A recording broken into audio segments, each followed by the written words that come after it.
What I ended up realizing through all of these conversations over the last couple years is that building blockchain applications is hard. And it's hard whether you are a consortium of enterprises or whether you're a hobbyist out in, your house. It's too difficult to get to the part where you're working on whatever your unique vision is, whether that is a new post-trade settlement system or whether that's something that looks like CryptoKitties. The development tooling simply isn't there. And furthermore, these groups have been developing their quote unquote best practices, for what better or worse right now, and tool suites completely independent of each other. Yeah. Right? So if you're deploying something to a public network, the process is incredibly different than if you're deploying something to an enterprise or a permissioned chain. And I fight back against the idea that permissioned equals enterprise and public equals some sort of like proletariat kind of thing. Here. Ideally, we want the information to sit where it makes sense. And I can see, I have gotten plenty of inbound inquiries of people that wanted to, say, use the Quorum, for example, the platform that we were working on at JP Morgan. It's a privacy and enterprise-focused version of Ethereum that wanted to use that as a side chain to mainnet Ethereum to, say, run their video game. Yeah. And they wanted to do that because the gas costs were going to be cheaper. And they performant and yeah. Mm-hmm. Yep, and then commit the results of those games back to the mainnet. So there's other reasons to use side chains or permission chains as side chains for scalability and performance and privacy and other things.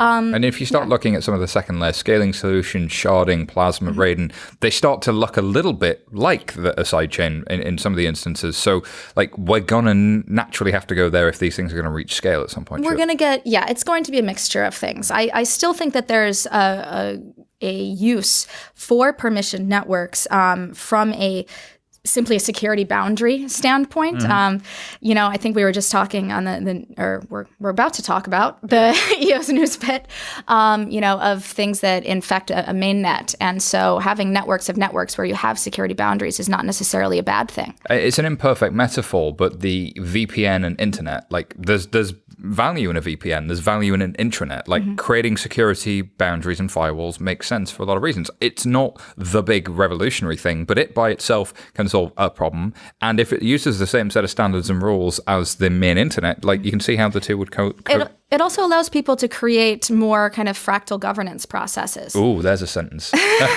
Yeah, so you can fragment those things, and then, it's not necessarily about keeping people out. And I think the concept of permission networks has historically, it makes people think keep people out. But you could have a publicly accessible network. It just, when you come in here, the rules are thus. And it's similar to something like Mastodon, which is a, peer-to-peer federated system, which does not necessarily need a blockchain. Shocking, I know.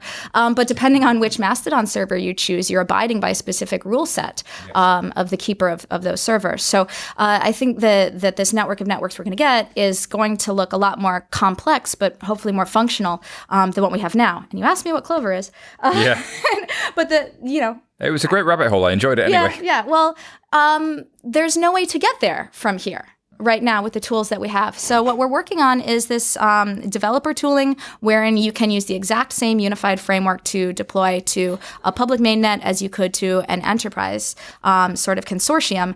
And that, finding, to go back to what we were saying before about kind of this weird space that we've inhabited between speaking to the cypherpunk kind of crowd and speaking to the C-suite, it turns out they have a lot of similar problems. For example, a bank consortium might not want to deploy to a public cloud for regulation reasons. A cypherpunk may not want to deploy to public cloud for surveillance reasons. Yes.